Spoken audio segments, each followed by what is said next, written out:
Anda kembali lagi di Industri 360, masih bersama saya Mariana, dan saya masih akan melanjutkan pembicaraan tentang plastik bersama dengan Bapak Fajar Budiono di sini. Iya, Pak Fajar, melanjutkan dialog kita dari sebelum jeda tadi. Tadi Bapak sampaikan investasi yang dibutuhkan itu 4,5 miliar dolar Amerika Serikat. Artinya ini memang membutuhkan investor asing atau penanaman modal asing juga begitu. Lalu yang Bapak lihat sejauh ini seperti apa kondisi atau ketertarikan mungkin negara-negara lain untuk bisa menaruh investasi di Indonesia? Jadi ada dua proyek ya yang cukup menarik dan sudah mulai berjalan ya, kayak Rosneft seperti di Tuban itu kerjasama Pertamina dengan Rosneft. Itu sebenarnya sudah siap 600 hektar, kemudian dari sisi suplai bahan baku dari Rosneftnya juga sudah siap. Nah, tinggal engineering desainnya yang sampai hari ini masih belum final. Mudah-mudahan ini nanti bisa difinalkan karena momentumnya untuk bahan baku kelihatannya sudah tidak ada kendala. Kemudian dari sisi investasi sudah keluar modal cukup banyak juga di antara Rosneft dan Pertamina. Mudah-mudahan ini proyek bisa kembali speed up. Kemudian dari Chandra Asri sendiri kan tadinya mau bikin Chandra Asri 2, tetapi mereka lebih memilih untuk membeli Shell refinery yang ada di Singapura, tetapi downstreamnya tetap jalan semua. Sehingga secara terintegrasi Indonesia sudah ada dua pemain, Pertamina dan Chandra Asri. Nah, kita dorong nanti kayak Lotte juga mulai terintegrasi lagi. Tidak hanya ke nafta cracker saja, mudah-mudahan nanti juga bisa ke atas sampai ke refinery-nya gitu. Baik, dan kalau kita lihat geopolitik ini kan mungkin menghambat segala proses tersebut begitu. Tapi sudah ada kelonggaran, terutama untuk kerjasama dengan Rusia mungkin. Lalu apakah Bapak melihat ini dalam waktu dekat mungkin bisa kita lihat perkembangannya? Harusnya ini bisa di-speed up karena memang ketahanan energi sendiri juga membutuhkan pembangunan kilang baru.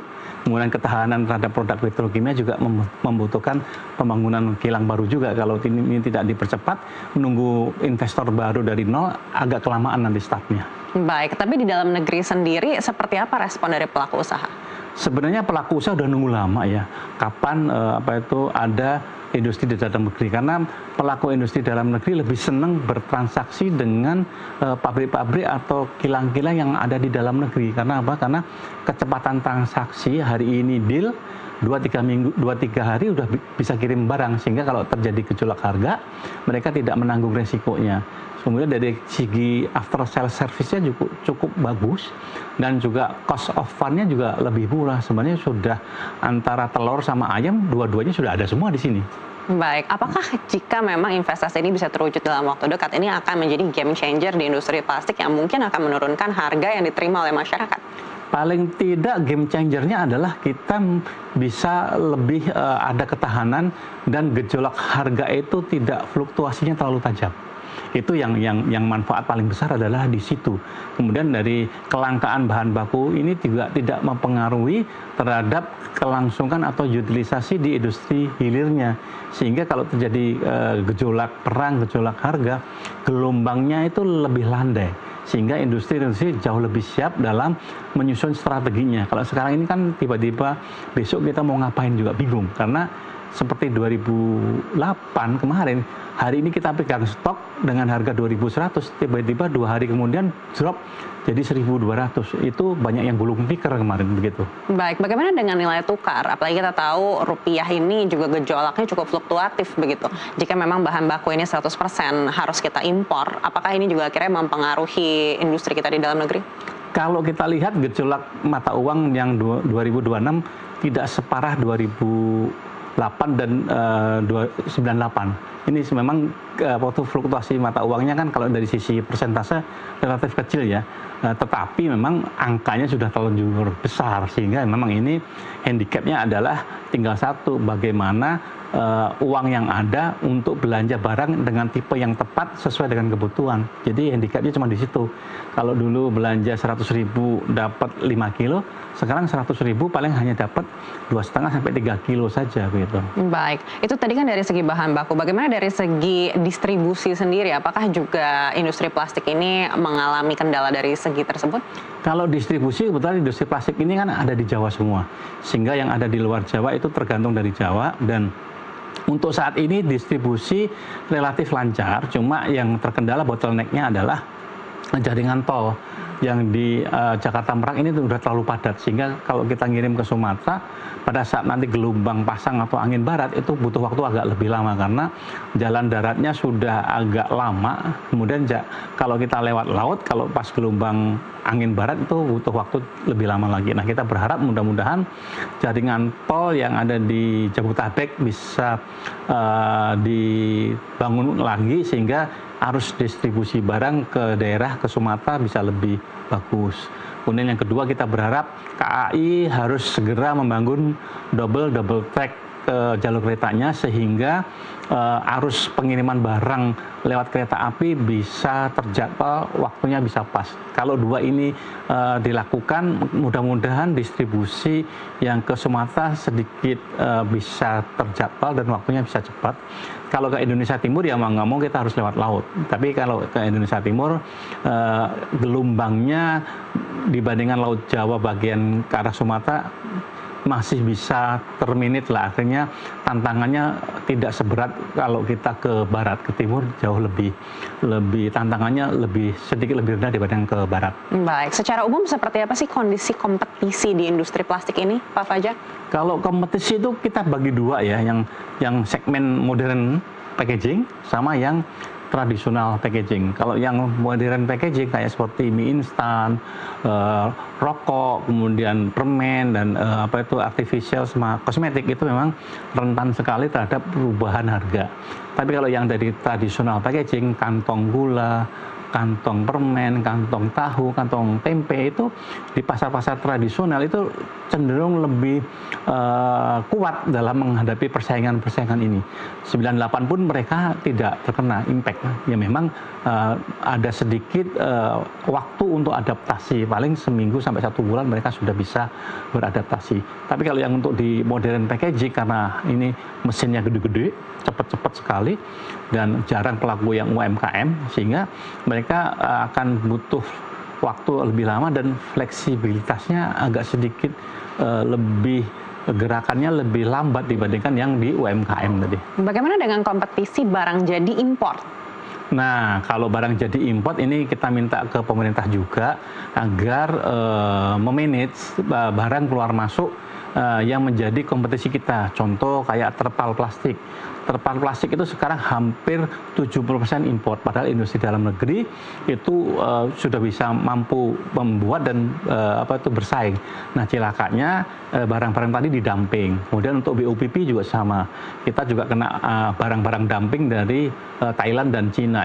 Nah, ini pemerintah kita minta terutama di Kementerian Perdagangan bagaimana cara melindungi industri dalam negeri, baik itu dari tarif barier atau non tarif barier, sehingga fleksibilitas atau kecepatan pelindungan industri dalam negeri ini mampu menciptakan pasar yang adil dan berkompetisi yang bagus. Sebesar apa gapnya antara barang jadi impor ini dengan produksi kita di dalam negeri? Sebenarnya gap itu kalau secara rata nggak ada, cuman mereka memang sengaja persaingan bisnis mau mematikan industri dalam negeri. Begitu industri dalam negeri mati, mereka pasti akan jual lebih mahal lagi. Jadi mereka memang tekniknya adalah teknik dumping di sini. Jadi sebenarnya kalau dari sisi kualitas, dari sisi harga, selama itu fair trade, tidak ada dumping, ya kita masih mampu kok. Indonesia dulu pernah menjadi nomor 3 di dunia pengekspor karung. Sekarang kalah, karena ya dumping dari Cina tadi. Gitu. Baik, tapi tanpa adanya barang jadi impor, sebenarnya produksi di dalam negeri ini masih mencukupi untuk kebutuhan atau demand dari seluruh masyarakat? Masih mencukupi, karena kalau untuk kita bicara barang jadi ya, kita 8 juta ton barang jadi plastik itu hanya kira-kira 1 juta ton yang import, artinya kira-kira masih 80% lah kita mendominasi. Nah, yang 1 juta itu ya ada barang-barang yang memang itu fast moving, kemudian yang memang kualitas atau secara keekonomian kalau kita produksi juga kurang ekonomis, kayak seperti mainan anak-anak yang setiap saat ganti, kemudian peralatan rumah tangga yang membutuhkan investasi mold yang cukup besar, dan di Indonesia industri moldingnya juga nggak sebagus di Cina, sehingga itu memang hal barang-barang begitu ya kita udah antisipasi, biarlah mereka yang masuk. Tapi kalau untuk yang karung, kantongan, terus kemudian flexible packaging, kita sih nggak kalah dari Baik, mereka. dengan banyaknya kendala baik itu di dalam negeri ataupun kendala dari geopolitik juga, tadi Bapak sampaikan juga banyak pengusaha yang sudah gulung tikar saat ini. Lalu seperti apa ini mungkin akan berdampak pada PHK di industri plastik? Kalau pemerintah masih mampu mengendalikan ini, dampaknya nggak seserem di industri tekstil ya. Karena kita masih ada 40% UMKM atau tradisional packaging ini yang relatif tahan banting. Tinggal yang 60% ini nanti bagaimana mereka bertahannya. Nah, ini memang pemerintah harus hadir di sini untuk melindungi mereka, karena tanpa kehadiran pemerintah nanti juga mereka akan tutup, sehingga nanti industri turunannya kayak makanan, minuman, otomotif segala macam itu nanti juga akan bergantung produk import, dan kalau nggak ada suplai dalam negeri pasti harganya jauh lebih mahal. Urgensi dari segi regulasi yang harus segera dibenahi oleh pemerintah menurut Inaplas apa saja Pak Fajar? Jadi sebenarnya kayak safeguard, anti dumping itu prosesnya dinamis ya, dan itu momentumnya harus pas, jangan kelamaan. Selama ini kalau pemerintah mau menetapkan itu butuh waktu bertahun-tahun, sementara nanti 2-3 tahun udah berubah siklus industrinya. Nah, ini pemerintah harus punya kecukupan data, kecukupan SDM, keberanian untuk menentukan atau membuat safeguard atau anti dumping tadi. Baik, dengan kondisi saat ini, lalu Bapak melihat pertumbuhan industri plastik di tahun ini bisa mencapai target di berapa persen? Jadi kalau kita lihat dengan gejolak ini, industri makanan minuman juga sedikit menurunkan prediksinya. Kemudian otomotif juga, kita juga masih menunggu bentuk apakah kendaraan konvensional sama kendaraan listrik itu arahnya mau kemana. Sehingga kalau tahun kemarin kita kisaran ada di 4,5% pertumbuhannya, ya tahun ini mungkin sekitar 4,2-an karena beberapa kendala tadi. Artinya akan relatif lebih rendah dibandingkan dengan tahun lalu. Iya, betul. Apapun upaya yang kita lakukan di sisa tahun ini, masih banyak loh Pak nih bulannya. Masih paling nggak setengah tahun lagi, 1 semester lagi. Tapi kita berharap, tapi momentumnya sudah lewat ini.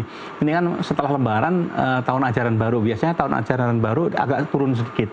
Nah, nanti tinggal daya belinya pemerintah bagaimana ini. Daya belinya dari masyarakat ini bagaimana nanti golongan menengah bawah ini masih punya daya beli atau tidak, atau nanti proyek-proyek infrastruktur harus segera direvisi karena barang-barang harganya udah beda, terutama untuk pipa itu nanti harganya juga udah, pipa air, pipa plastik itu harganya beda. Nah, ini kalau pemerintah cepat merevisi aturan mainnya dan daya beli masih cukup bagus, mudah-mudahan ya di atas 4,2. Tapi kalau tanpa usaha pemerintah, kita optimisnya di 4,2. 4,2% ini bare minimum di tahun 2026 ya. Kita buktikan seperti apa. Sekali lagi terima kasih Pak Fajar Budiono, Sekjen Inaplas sudah bersama kami kali ini. Sampai jumpa lagi di lain kesempatan. Terima kasih, sampai jumpa lagi.